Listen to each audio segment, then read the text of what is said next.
My name is Ava Monroe. I'm 27 years old. Today's story is titled, My Rich Aunt Left Me Everything, a Luxury Mansion and $3 million. My parents who abandoned me 15 years ago suddenly showed up at the will reading. We're your guardians. They smiled. But when my lawyer came in, they turned pale. Don't act so surprised, Ava, my mother mocked, her tone dripping with false sweetness. We're still your parents. Guardians whether you like it or not. The words cut through the silence of the oak-paneled room. The chandelier above cast fractured light across the polished table where the will's envelope rested, glowing like a secret waiting to be unveiled. I sat stiffly, fingers interlocked, heart steady. 15 years. That's how long it had been since they left me. No calls, no letters, no warmth. Just abandonment. My aunt had picked up their pieces and made them whole again. She gave me food, shelter, and a kind of love I didn't know existed. And now, even in death, she had given me everything she owned, her sprawling hillside mansion and $3 million in untouched accounts. But today wasn't about her memory, it was about greed. My parents' smiles glistened like knives, their eyes fixed not on me but on what they thought they could take. My father even leaned closer, brushing my arm as though proximity could rewrite history. I didn't flinch. My silence was its own fortress. You'll see, my mother murmured, leaning in. Her words tasted of calculation. The court won't deny us. Guardianship isn't erased by time. We'll take what's rightfully ours. I almost pitied her. Almost. Because while they plotted, I had already prepared. The door groaned open. A hush fell across the room. My lawyer stepped inside, tall and precise, a manila folder tucked under his arm like a weapon of truth. His eyes swept the gathering before landing on me. He gave the smallest nod. That's when I saw it, the first flicker of doubt in my parents' faces. Their certainty cracked like porcelain. The reading hadn't even started. And yet their world was already trembling. The lawyer placed the folder on the table with deliberate care, the sound of it hitting the polished wood louder than it should have been. Every eye followed it as if the weight of my aunt's legacy was trapped inside those papers. My parents' smug expressions twitched, their confidence beginning to splinter. Ladies and gentlemen, the lawyer began, his voice steady, calm, commanding the room. We are here to read the final testament of Margaret Monroe. At the sound of her name my chest tightened. My aunt. My savior. The woman who had cradled me when no one else would, who whispered late at night that I was not broken, that I was more than abandonment. The lawyer's eyes flicked toward me briefly before he continued. Margaret Monroe, in full possession of her faculties, left behind explicit instructions regarding her estate. My mother's hand found my father's under the table. Their fingers locked together, not in love but in silent strategy. I knew that grip. It was the same one they used when they walked away from me years ago, choosing themselves over their child. The lawyer unfolded the document. The room seemed to lean in with him.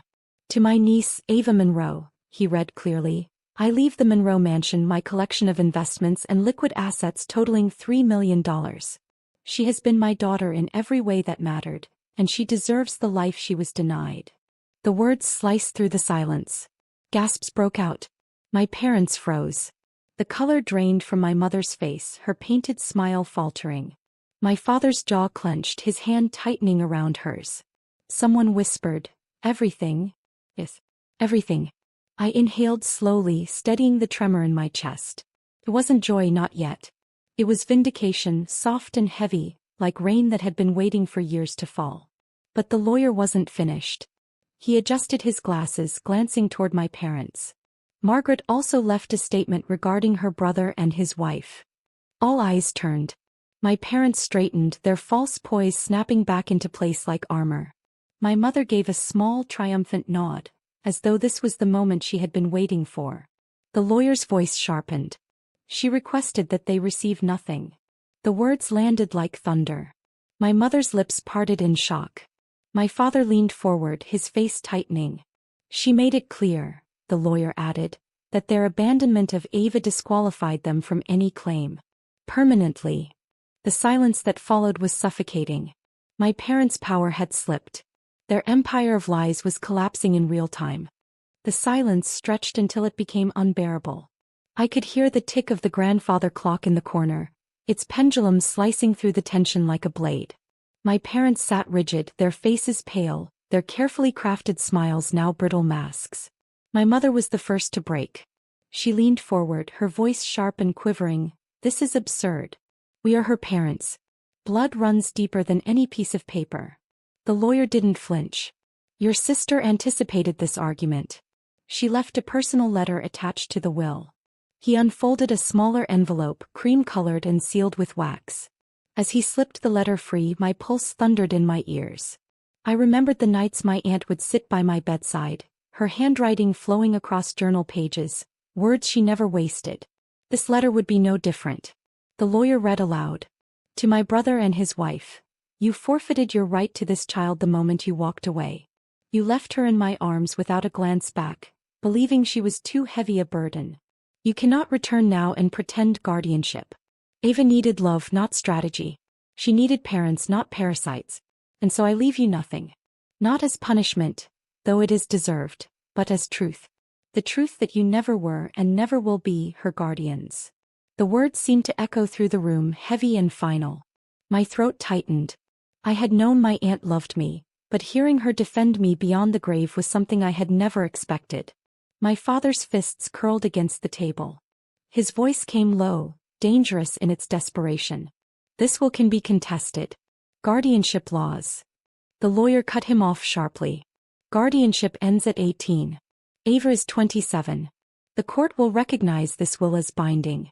Unless you have evidence of fraud, which—" He paused, his gaze cutting into them. "You don't." Murmurs rippled among the other relatives. Some looked at me with sympathy, others with envy. But all eyes shifted back to my parents, who sat as if the ground had opened beneath them. For the first time in years I allowed myself to exhale. The power they thought they had, it was crumbling. But something in my mother's eyes warned me it wasn't over. Her smile, though cracked, began to return. A different kind of calculation glimmered there. She wasn't finished. Not yet. My mother's smile returned slowly, curling like smoke. "So she thought she could write us out with a letter?" she asked softly, her tone sharp enough to cut glass. "We'll see about that. Money changes everything, and lawyers can be bought." The relatives stirred uncomfortably. My father leaned back, adjusting his cufflinks as if he were still in control, as if the walls weren't closing in. His voice carried that old authority I remembered as a child, the one that used to make me shrink. But I wasn't 12 anymore. The lawyer straightened, unshaken. "Margaret anticipated this as well. She appointed me as executor of her estate. Every account is already transferred, every property deed signed and sealed in Ava's name. There is nothing for you to touch." The room stiffened at his words.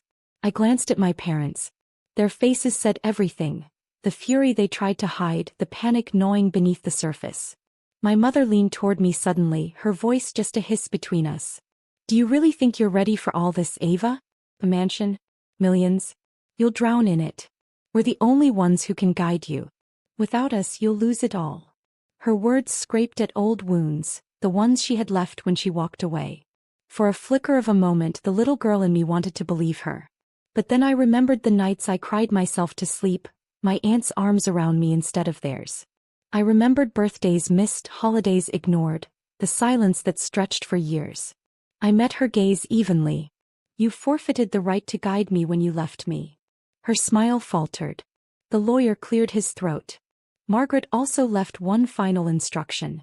She asked me to remind Ava of the promise she once made, to use this inheritance not for revenge, not for greed, but for building the life she was denied." The words steadied me like an anchor. I nodded silently, my aunt's presence wrapping around me once more. But my parents weren't finished. My father's jaw tightened as he leaned closer, his voice low and seething. "If you think a few papers will stop us, you're wrong.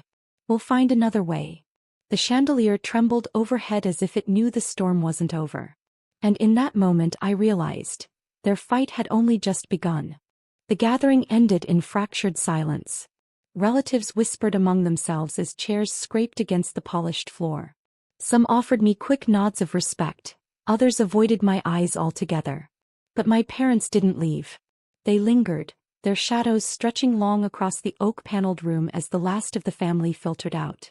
When the doors finally closed, it was just the three of us, me, my mother, and my father. My father leaned forward, his voice dropping into a register meant only for me. Do you think wealth protects you? Money makes enemies, Ava. And without us you'll be eaten alive. My mother added smoothly, we could help you, for a price. Sign half of it over. Let us manage it. That way you won't embarrass yourself trying to live a life you're not prepared for. Her words oozed with condescension, like she was speaking to the child they abandoned, not the woman who survived without them. For a heartbeat I studied their faces, the desperation beneath their arrogance, the fear beneath their threats. I think, I said quietly, you're underestimating me. Just like you always did. My father's hand slammed against the table. The sound echoed through the empty chamber, but I didn't flinch. Not this time. His mask of superiority cracked just slightly. My mother placed a hand on his arm to steady him, but her eyes never left mine. You'll regret this, Ava, she whispered. I stood, my chair gliding back against the wood. No, I said softly, firmly, you'll regret coming back. The lawyer returned, carrying the final set of documents in a leather binder. He paused, sensing the tension, but his calm demeanor never wavered. Ava, everything is in your name now. The accounts, the property, the assets. You're free to begin as you wish. I accepted the binder, the weight of it grounding me. My parents watched as though I had just taken the crown from their heads. As I turned to leave, my mother called out, her voice slicing through the room, money doesn't buy family. I paused at the door, hand resting on the frame. You're right, I said without looking back. But it makes sure I'll never need you again. The door shut behind me with finality. But as I walked down the long corridor, I knew they wouldn't let go so easily. Their silence was too dangerous. Their hunger too deep. This wasn't over. Not yet. The mansion loomed against the twilight as I arrived for the first time as its rightful owner. Its tall iron gates opened silently, almost ceremonially, and I felt my aunt's presence in every stone, every window glowing against the dusk. The house wasn't just a home, it was a fortress. And for the first time in years I felt safe. Yet even as I walked through the grand hallway, past marble floors and chandeliers that sparkled like frozen stars, I knew safety was only an illusion. My parents would not retreat. People who abandon out of selfishness rarely return for love. They return for gain.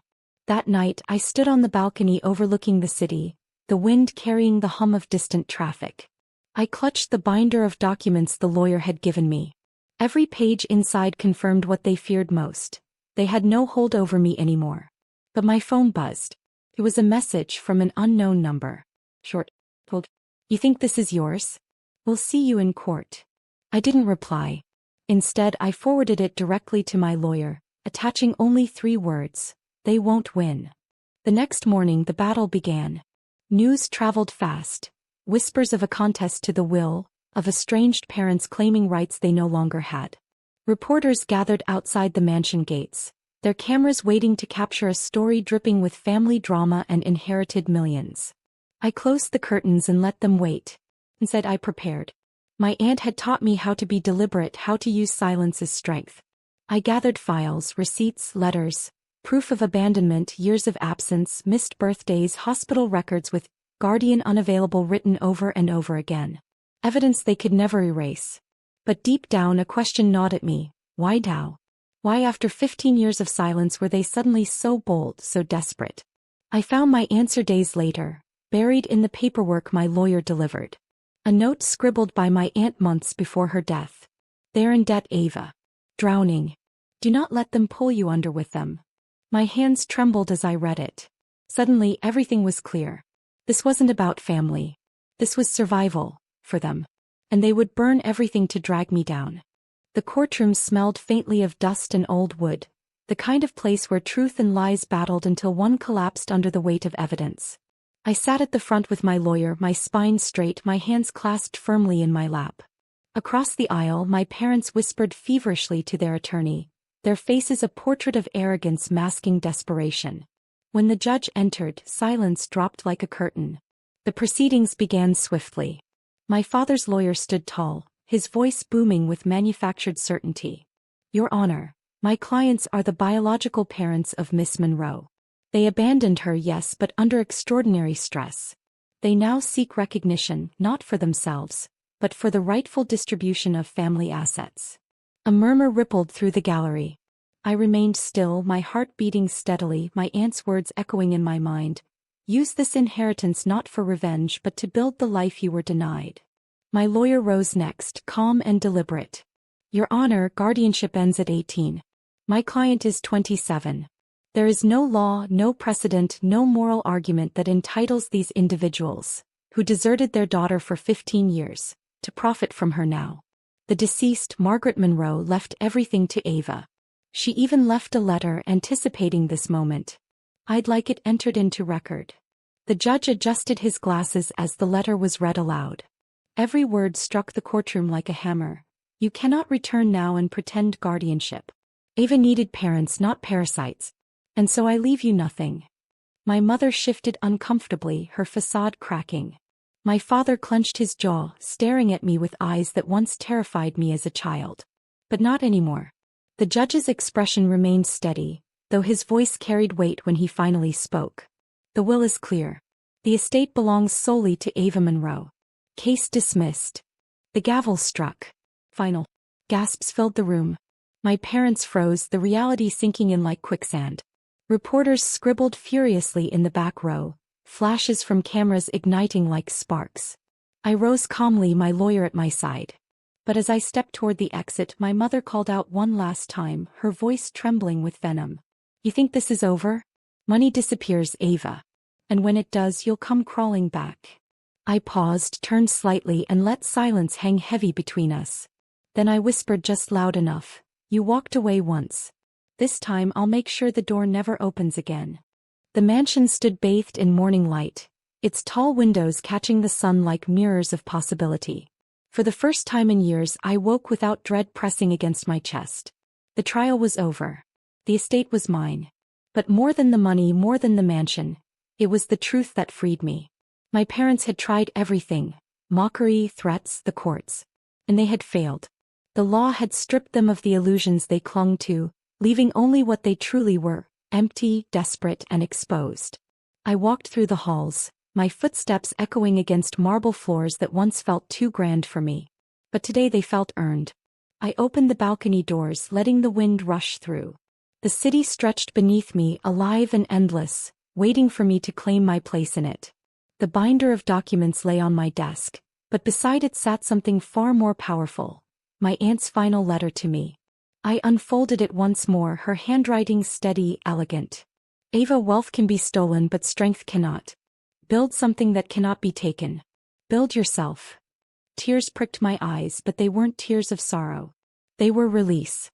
For years I had carried abandonment like a stone on my back. Today I set it down. In the weeks that followed, I honored her words. I opened the mansions and used East Wing, transforming it into a foundation for abandoned children. Kids like me who once knew the sting of being unwanted. The press covered it. Headlines shifted from family scandal to legacy fulfilled. My parents saw it too, I knew they did. One afternoon I received a letter slipped under the mansion gates.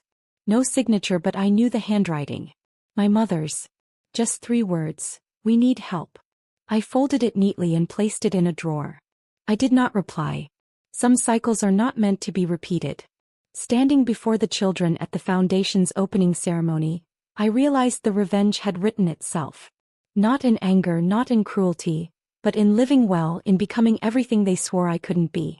The audience clapped as I cut the ribbon, but I only whispered softly to myself, "Thank you, Aunt Margaret."